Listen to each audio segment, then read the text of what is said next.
Hello and welcome back to part 2 of our podcast here that FC Alaman carrying out in conjunction with our Listen, our partners. Just to introduce everyone again, so we've got Rebecca, we've got Sean, we've got Max and we've got Sarah. Sean, how have you felt? Obviously this whole FC Alaman journey has been it's been an incredible one, but it's been such a highly pressurised and stressful one. Also, obviously you've been in since the start of all the travelling. How has it changed things for you personally with regards to you as a person and what you've had to do or what you've struggled with and what you might have had to adjust in your life?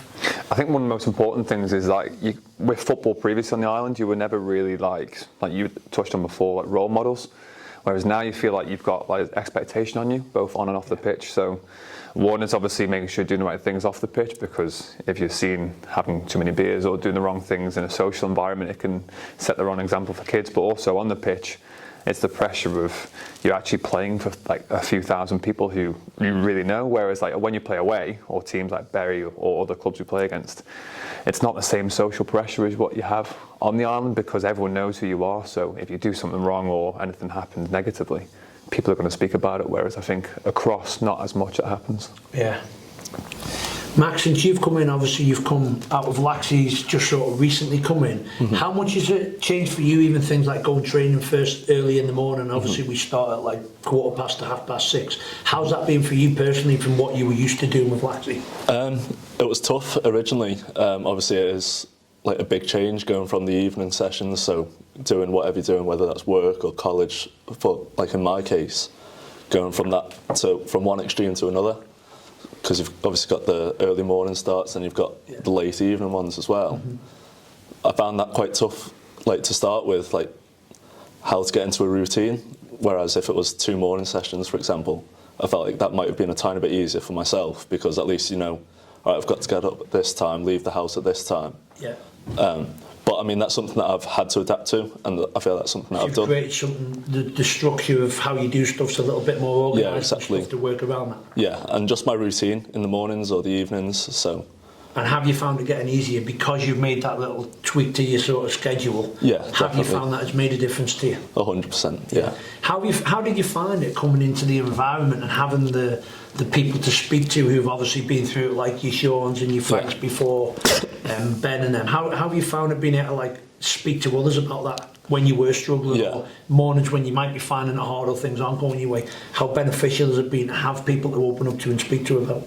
Well, it's really important. It's crucial, because it's quite daunting at the start. Obviously, FC Alaman's put on a pedestal, like in the local community, and obviously you hear conversations about it no matter where you are. Yeah. And obviously being in and around football locally, FC Alaman is like the main goal. It's the end goal on the island anyway. So almost having that pressure of you have to perform, as Sean touched on before, of having to perform on and off the pitch. Yeah. And that's something that I found with the likes of Sean. I remember when I first came in, Sean sent me a message and I didn't ask for him to do that. No. But that meant like a lot more than what you probably thought it actually did, because as a 18-year-old lad coming into the squad, coming from the local game and coming into FC Alaman, it is such a massive step up. Yeah. And that kind of helped bridge the gap for me, and just about the commitment and all the rest of it, all aspects of it I've fully embraced now, and like I've started loving it. Yeah. So yeah, I've got no. There's a classic example there, isn't there, about how important it is to communicate and talk, like you're saying, because that's only within our own environment, but sort of Sean being a bit of a role model scenario for you, sending you that message made a world of difference. Oh, exactly, yeah, and obviously Sean being with the massive goal scoring tally that he had in that season. So Sarah, from your perspective, since you've come on the board with FC Alaman and you've been a great addition, and we've got 2 females on our board, obviously Jill, who's the chairwoman, and you've come on now, and that's a third of our board that are females. How's the pressure been? Have you felt any pressure sort of being a female in that male-dominated environment as what it would normally be football, or have you just got into it like you would in anything in your life and just sort of got on with it and come up with your ideas and plodded on forward with them? I think for me it was when I just started helping out first with FC. That's how I got involved. There was like an opening for a volunteer, so I got involved because I'd had too much spare time on my hands, and I don't do well if I haven't got anything To occupy to your mind occupy all the my time. mind. Yeah, So that's why I originally got involved with FC Isle of Man, and then obviously this year I've then become a board member. But I don't think I've felt like the pressure from it being like a masculine setting. No. It's stressful, isn't it? But it is stressful because I think the fans know that if they need to speak to someone, they've got my email, they come to see me at the games, so you always know that you've got, it's like the pressure from them to make sure you're doing it the right way. You're trying to do everything that they ask, because you don't want to let anyone down. I do a lot of the community side, you do take the kids on, you want to always make sure that if you don't do that one week, they're then like, well, why aren't you doing it? Yeah. You know, we would like this You've to been do a massive help there. I know Sean's just touched on it before, that you've obviously been a massive help from that, bringing you into that environment and stuff, haven't you, where you've got a lot of interaction, haven't you, with our fans and people. Yeah, I do, and I actually love it. Yeah. Like, it's the part of FC that I You're saying love. there, though, that's good for you, isn't it? Yeah, It's good yeah. for your mental well-being, that you have that interaction and you can be feeling like and you're helping people, and that's obviously Yeah. another side of almost your own therapy, isn't it? Yeah, definitely. Like when I got involved with FC, I was I ended up working from home. I was on my own a lot. It was isolating. So when I've got involved with FC Isle of Man, it's like a social aspect also for me.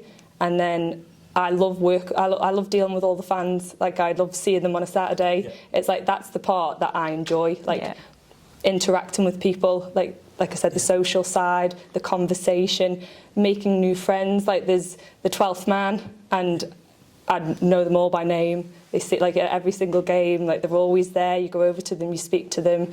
It's just that side's so really important, isn't it, in our community to go back to that thing of all being in what is sort of like a little family, and like in families, everyone falls out of each other. Yeah. But it is that, like, there is that closeness in there, isn't it, to people within our environment, and it's obviously therapeutic without even knowing sometimes that it is being therapeutic to you. Yeah, Because you're having a chance of helping people and pointing someone in the right direction can actually make you take on it sometimes. Yeah. definitely. There's so many different components there. You've got like that volunteering thing, doing things for other people, which we know creates great feeling, that we know helps us in lots of different ways. But also there's that extension of that social element, and we know being social with other people is good for us, but also the reflection on that of when people are coming and they're seeing you regularly and they're getting to know you, the impact that you're having on other people as well. So yeah, it's great for you, but it's also amazing for all those people that get to know you and that you're checking in with and seeing, because they know that there's that familiar face that they're going to get to see on a regular basis as well. I think one of the things I'm most proud about of our club is that it creates them opportunities, because ultimately you come to a football club and you say Sean Doyle has to be the man to make you feel better, Frank Jones has to be the man to make you feel better, Daniel Simpson, Steve Whitley, Dean Pennington, whoever that may be, you automatically say, well, they're the people that are going to make everyone feel better. But actually that's not necessarily true. They can have interaction with Sarah, say with myself, with Craig Cowan, with Jill Christian, with Andy Burchill or Russ or whoever that may be. They can have that interaction and still get a massive element of going away feeling good about themselves. Now, obviously the other side of the coin for you is, Sean, the pressure element, which is enormous. Ultimately, when everyone turns up down there on that Saturday for 90 minutes, it obviously comes down to people like you to deliver. How much of a pressure is that for you on the other side of it? If you score a winning goal, you're hero. You know, that amount of people that leave the ground and anyone watching from afar on the live stream are going, oh, Sean Doyle, they're all buzzing about you. But you've had your injuries, you've had spells when you weren't able to play for whatever reason. What's that pressure like, the positive and the negatives? It's funny because it's a massive sense of like pressure, but also like the positive is unbelievable, because like one, like you said, with 40 mates playing football together, and like when you're having your wins and you're winning down the ball, you're winning away, or you win your trophies, your playoffs, there's just nothing that beats a team environment. Like for me, it's just special. Like, and you can be there for each other, you pick each other up, but then obviously on the flip side, the pressures on the negative way are can be hard, because like Frank touched on, obviously the injuries is tough because the team wasn't really doing well. We weren't there to pick each other up and play and get the wins, so that is very hard, and trying to manage that is really tough.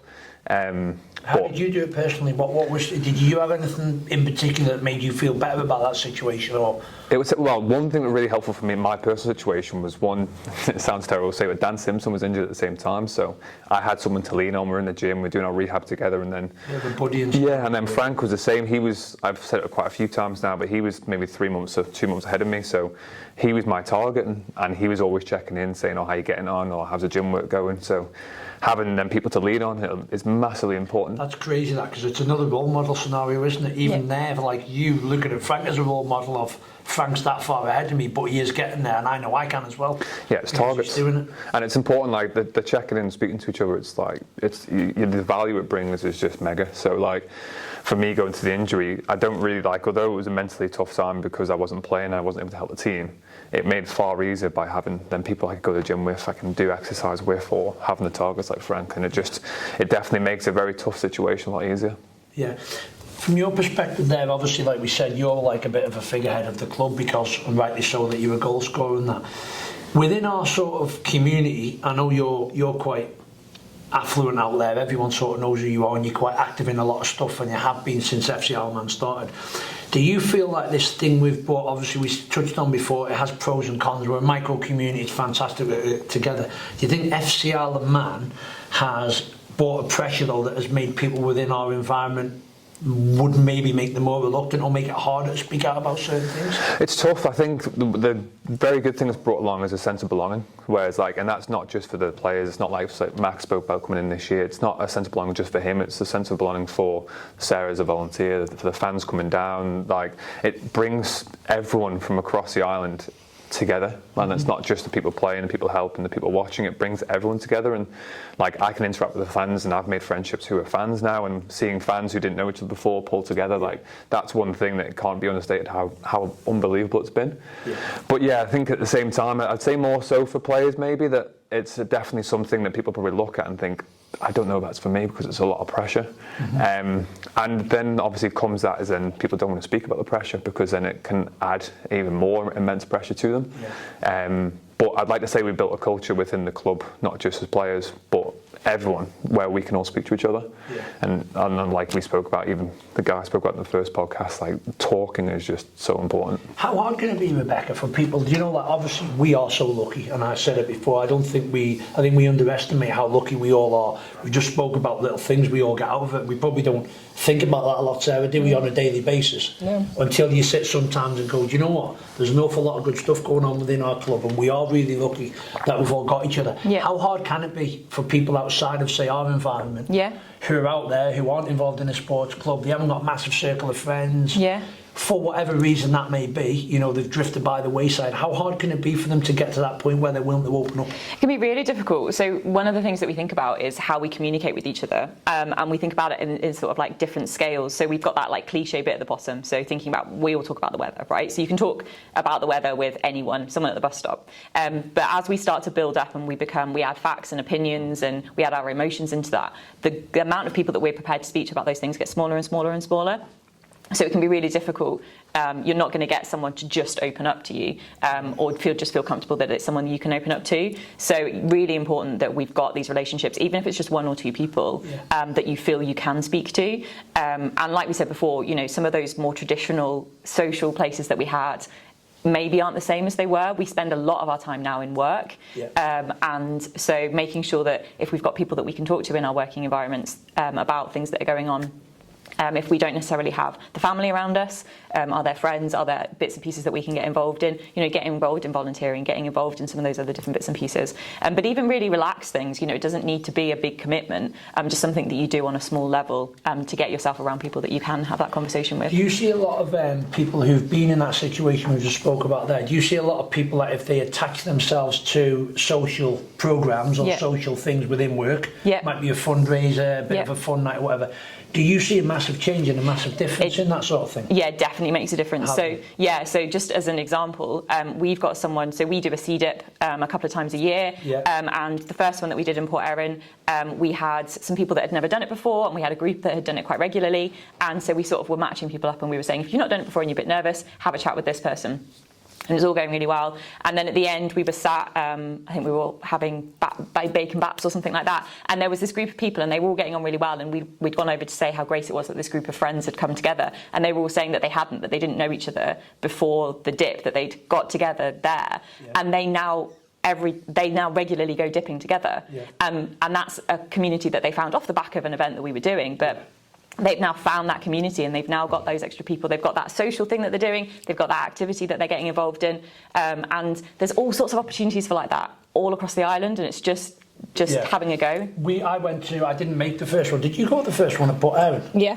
I was meant to go, and then yeah. I missed it, but I went to the one in Ramsey. Yeah. Well, like, really Yeah. took off, hasn't it? Definitely. And we know the benefits of things like being in blue spaces, so being around bodies of water. It can be really good for us. Being out in green spaces, so being out in nature, in the plantations or out on the coastal paths or things like that. Like, we know how beneficial all of those things are for our well-being. So, yeah, it's a great thing to get involved in. Really, really good.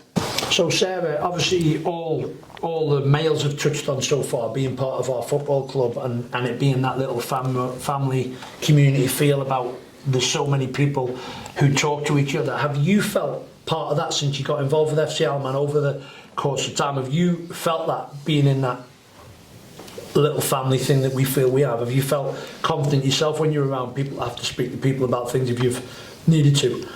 Yeah, I mean, there's people within the club that if I was having a down day, it's probably mainly Craig that gets the phone call or a voice note, and I give off to him a little bit of like why I'm having a bit of a rubbish day, and for just having someone there to talk to, it always makes it a bit easier, doesn't it? As long as you've got someone. But even not within the club, I've probably, as long as you've got that support system, I've got like friends that I know I can talk to if I'm feeling a bit isolated that day, or a lot of the times I'd use the gym.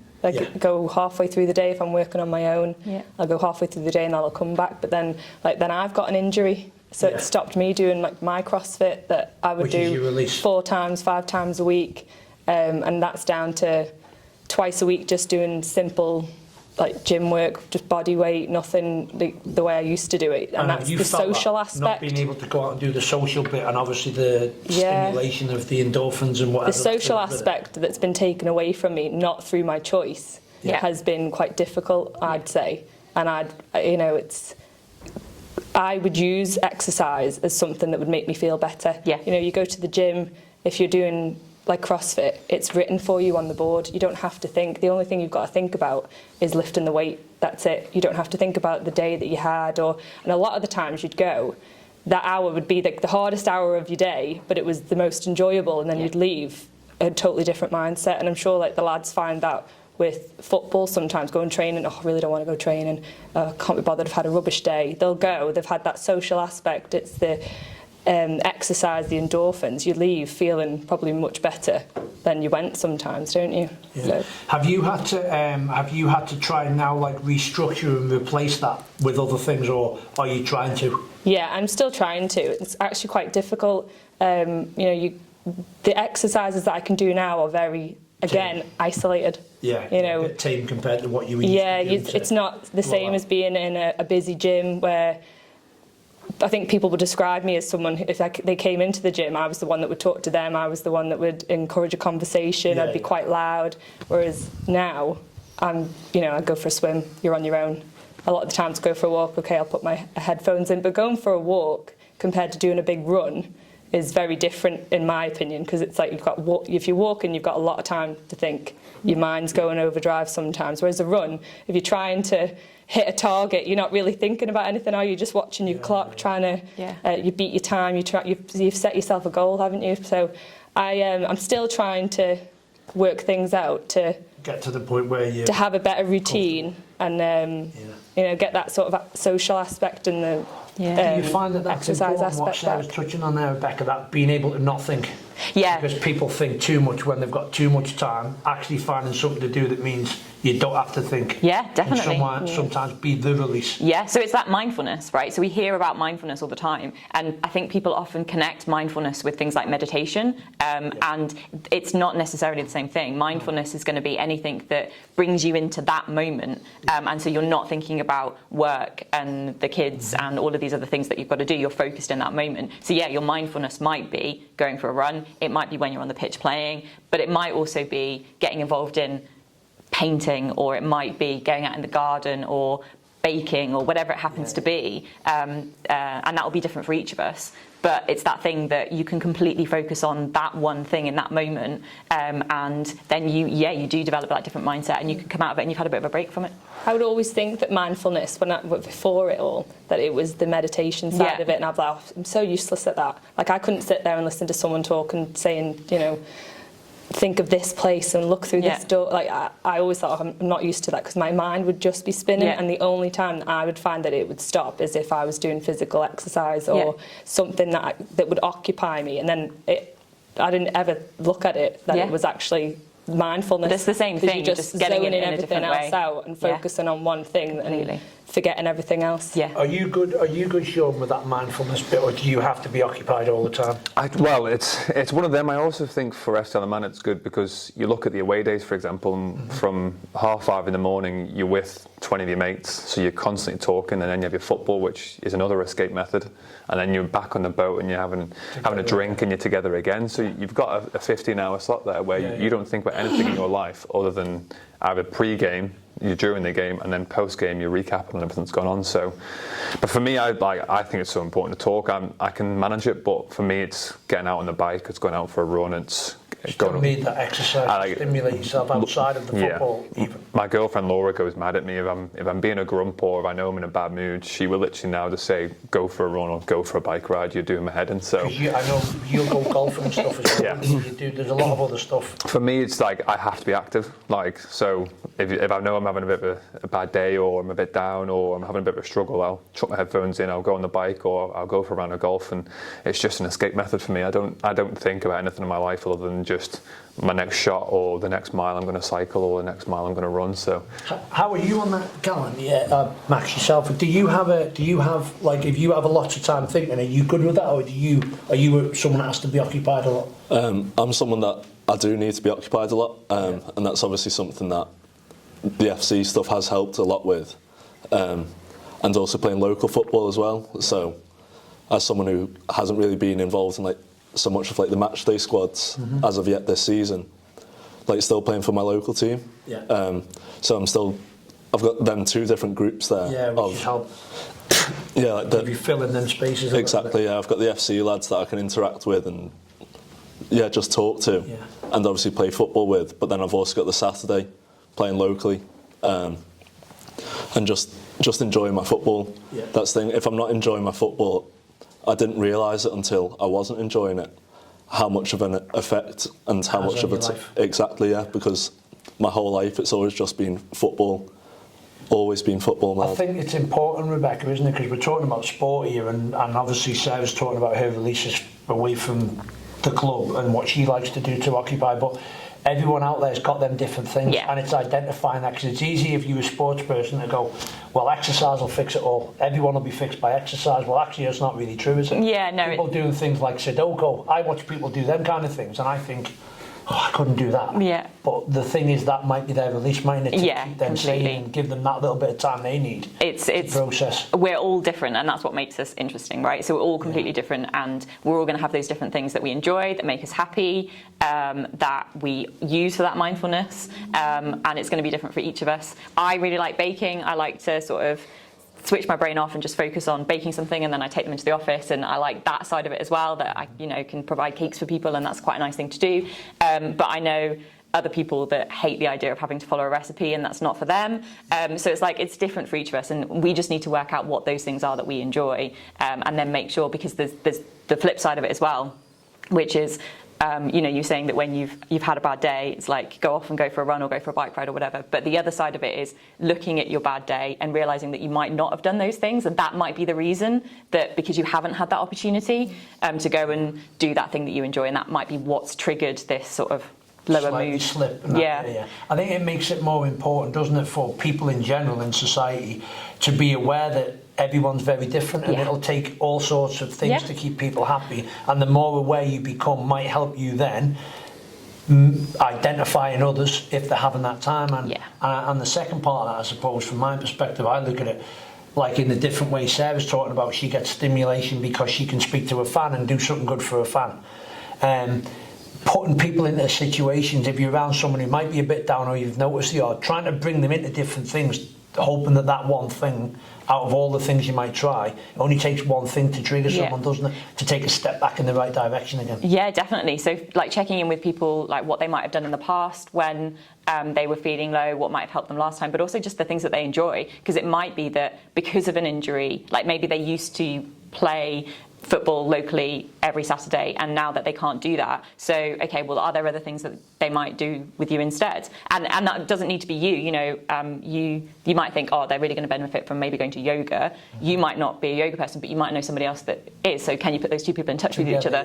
And so it doesn't always need to be about you. You might notice that something's wrong, but you can encourage them to access that other support. Social networking in reverse, isn't it? Yeah. Try to get others to socially network Yeah. and support them in doing so. Yeah, but and also point them in the right direction. definitely recognising that if someone is missing something that you know has been really beneficial for them, if they've always talked about something, whenever you see them on a Monday, they've been chatting about this thing at the weekend, and then suddenly that thing drops off. Yeah. So like maybe checking in that they are still doing something that's helping them maintain that balance. Yeah. One thing that I find quite difficult sometimes when you have conversations with people who are going through tough times is how they categorize what they're going through. So I find some people will think, oh, I'm only a bit down because like this has happened, and they don't think it's worthy of a conversation. And then they then say, oh, but so and so's mum's unwell, and now I feel like this. Like I shouldn't feel like this if they're going through a tough time. And that's what I always find, that people try and sort of like compare their situations and think, downplay stuff. yeah, mine's not valid because they're going through that. Whereas I think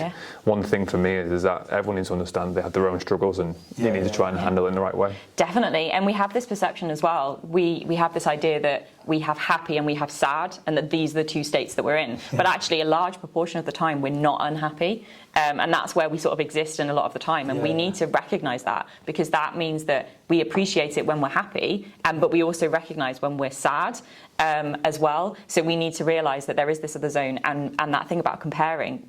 Things like social media, what we see like those extremes, or we see the happy all the time, and so we think that's what we need to be. And actually, for vast proportion of people's time, we're just sort of in this middle zone, and that's completely normal. That's like a natural state that we're in. We're not always constantly happy or completely sad. We do have this zone in the middle, and we're going to go through that throughout the course of a day, or a week, or a year, or throughout our lives. So, really important to recognise that we can just feel. I feel a bit like this. There's also a sliding scale of happy and sad in people's lives, isn't there? Like your happy might not be my happy, and my sad and your sad are different altogether. And I feel I'm not on social media. I don't do social media.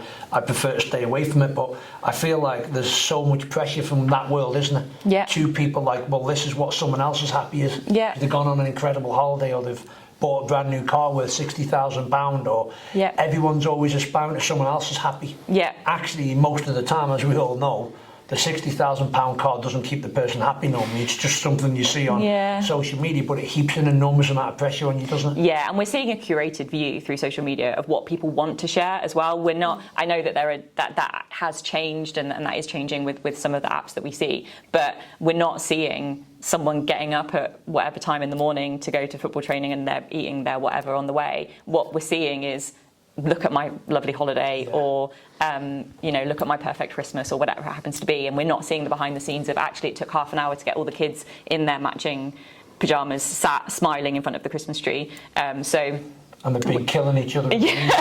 So we need to be mindful that what we might be seeing might not be reality, and to not put that pressure on ourselves, but also to recognise that. The point that you were making before is almost that like mental health imposter syndrome, that we don't think that we're unwell enough, or we don't think that we're feeling bad enough to ask someone else for help, because there's other people that are worse off. But again, it comes back to this urge. It's important to you, and that's what matters. If you're feeling that way, then that's what matters, and that's why you need to speak to someone when you're feeling like that, and not waiting. I used to have an argument with myself from like in the winter. Go back, Frank said before, when it's raining and windy and you're in the middle of winter and you're tired, results aren't going well, players are injured, you haven't got the players you want. I'd get up in the morning, I'd drag myself out of bed to get dressed, and I'd get into my van, and between onkering and getting down to training, I'd be arguing, saying to myself, get a grip, you idiot, because you're doing something everyone wants to do, and you've got to do this well, because if you win on Saturday, you'll make all these people happy. And I'd be arguing with myself the whole way down, so that by the time I got down there, I'd be out of it, and I'd be thinking, right, we're down here now, let's get on with it. But some mornings I'd be down there, and I would love to have turned around and gone home.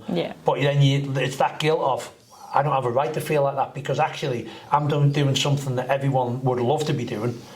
But actually I wish there was times when I was really struggling, because we were tired and things weren't going well. I wish I'd have took a little step out of the way sometimes and handed over ownership to others just for a short period of time. Yeah, and said, actually, things are difficult at the moment, and this isn't permanent. This isn't going to last for weeks and weeks and weeks. But actually, I just need to take this little break because we would do it with our physical health. And, we've talked about injuries. We've talked about how we've taken breaks because of physical health.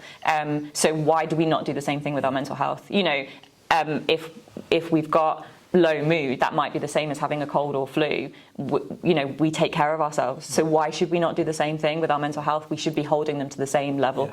I feel within the club, Sarah, in the background, away from the playing side, because of this great family thing that we all feel to each other and want to impress and do well for each other. There's sometimes times when you're struggling with things, I find, that you don't want to hand over to other people and say, hey, guess what, oh, Sarah, can you pick up on this for me, because I'll feel like I'm letting everybody down. Yeah. Do you know what I mean? You might get it sometimes when you've got a particular thing you're looking after, but you're actually thinking, I'm not in a good place to be dealing with this, but you don't want to bring each other up, and it's probably the downside of that closeness we spoke about all night, and the micro community thing, and the good and the bad, of not wanting to feel like you're letting your friends or... Yeah, I think that's, down. I suppose, in any aspect, isn't it? I do get it in the club, but I do think we're quite good at noticing if someone hasn't got round to it, or if someone's got a bit too much on, they'll say, so you just take it off them. But you do, again, feel the pressure that you've got to get this done because they're doing that. I need to do my bit, take that pressure off them. But again, I think we're quite good at being able to spot it. And if someone's struggling to keep up with something, you're like, well, do you want me to do that then? That's fine. I can take it. If you can't keep up with it, if it's stressing you out, let me help you. Yeah. But it's just like that little family community thing, isn't it? Yeah. And I guess that idea as well that you're all going to have other things that are going on in your lives. So, and those things are going to affect you at different times. So this week it might be you saying, actually, I need to take a little step back. But then next week you're back and somebody else might need a little bit of a break. So that's the other thing about not being afraid to ask, is that if you say, actually, I need to take a short break from this, there might be somebody else who in a few weeks' time feels the same. And because you've stepped up and said, they can say, okay, it's okay for me to do that. And so you actually, by being part of a team, that's the whole point of being a team, is that you lean on each other and you utilise each other as well. Yeah. Because you don't know. Comfortable doing it. Yeah. But you're not, as you said, you're not letting people down. Yeah. It's actually okay to do it. Yeah, definitely. Just go on to, Sean, something we touched on in the first part of this. Do you feel yourself, from when you were growing up in football to where you are now in, say, FC Isle of Man, but all these years later, do you feel like, can you see the way the world's changing and society's changing and becoming a lot more sort of accepted towards mental health within men? Absolutely. I know like Craig and Frank, I'm a little bit younger, but I'd say, growing up, it was always men don't cry, like they spoke about, and that's always been the stigma behind it. You don't need to speak about it, it's not a bad thing. Whereas now, I would say in the last 3, 4, 5 years, you've got a really good support mechanism, not just in terms of us as a group, but you've got our list, and you've got these charities out there, and people who are more vocal about speaking up about their issues, and that only encourages more conversations and more people to open up. So for me, I've always been quite a vocal person, whether it's being put an arm around someone or whether it's trying to ask how they are, or vice versa. If someone asks me, I'd be open, and vice versa. But it's definitely changed in the last 5, 10 years compared to where it was when I was growing up. Especially football, you get called all sorts, mainly probably by you, but you get called all sorts, and you take it on the chin, you move on. And it's like, but you've got to be tougher. Whereas now it's trying to understand, people are going through tough times, people have their different way of dealing with things, and it's being vocal and speaking about it. Yeah. How do you feel, Max, about that? Obviously, being one of the younger lads in the squad, do you feel you've been brought up through this new way of being with people, where you've heard it spoken about a lot within schools and things, or do you feel like you missed that up and coming thing? I think with my upbringing, obviously I can only speak about myself, but I wasn't really brought up with that stiff upper lip. No. Or not that that's the way that it should be. Yeah. I'm not ashamed to say, but I've actually used I'll Listen in the past, just for some counselling. And although my struggles at the time weren't necessarily related to football, it was more about my personal life and my college at the time. Them skills that I learned and them coping mechanisms are so transferable just into everyday life. And that's invaluable to me. It's priceless, because I can relate that back to some of the personal struggles I may have had. And for example, with FC, it's so far out of my comfort zone, or it was initially, because I was going from just being a decent player on the Isle of Man playing locally, where you're a big fish in a small pond, whereas it's the complete opposite now. You're being, all the limelight's on you, the spotlight's on you, and kind of that pressure to perform and pressure to live up to everyone's standards and your own standards, because that's another thing about me. I always want to be the best that I possibly can be, and if I'm not living up to that, I'm quite self-critical about like why am I not performing to that level. But going back to your question, like I was probably in a different generation to the likes of yourself, where I was brought up where it's okay to talk about things. Yeah. And that's not just from my parents, that is from the likes of school, friends, like being there for them and likewise. And just being open and confident enough to actually have that conversation and just get the ball rolling with it. And since you did it, the coping strategies and things that you were taught from our listen and the support you got, have you found that valuable in sort of like, obviously you've got your football, but in everyday life, if you feel like you're going over, starting to slip off the edge again, do you find that then things that taught you and showed you and supported you with help you 100% continue and going forward? Yeah, definitely. So for example, I've just started a university degree, and that's another quite big, like daunting like next step, exactly. And it's just that coping mechanism and the circle of control, which I actually learned from our listen of. There's things in your life that you can control, so the way that you carry yourself, the way that you speak to people, and there's so many things that are outside of your control that it's actually wasted worry. Worrying about bigger things that you can't necessarily change. You worrying about that isn't going to achieve anything. It's not going to change anything. So focus on the things that you can control, and then everything else will fall into place around that. And that's one of the most valuable things that's really stuck with me, and that was probably a year and a half ago, and that's something that I'll carry with me throughout my whole life. Fantastic. How do you feel, Rebecca, hearing that from one of our players? Yeah, it makes me like a bit emotional, but it's obviously a bit of a proud thing for you and great for us as a club that we've got this relationship that we're going to try and build. But how's it for you listening to that? I mean, it's just, I think it's brilliant. I think it's that you went and accessed the service in the first place, that service was there is brilliant. But the fact that that's what we're trying to teach, is we're trying to provide skills that, yes, you can use in that immediate situation to help yourself, but you're going to then, it's a toolkit that you've got for the rest of your life. And that's kind of what we're doing. So we're now in 28 of the island's primary schools. We're in all of the secondary schools, and those are the sorts of things that we're teaching, age appropriate, but we're teaching all of these skills so that by the time our young people are going out into the wider world, they're going to work, they're going into all these other bits and pieces that they're doing, they've got this toolkit that they can use in their personal life, that they can use in work, that they can use in all sorts of bits and pieces that are happening, that they can understand. So we've talked a lot about stress and pressure, and the idea that actually a bit of stress and a bit of pressure is good for you because it motivates you, gives you that burst of adrenaline, but you need to make sure that you're balancing out so it's not becoming too much. So that's something that's completely normal, and that emotions are completely normal, that you're going to have ups and downs, and things like the circle of control and all of those different tools we can then use. And I'm out teaching adults these things, and they're sort of saying, I wish I'd known this.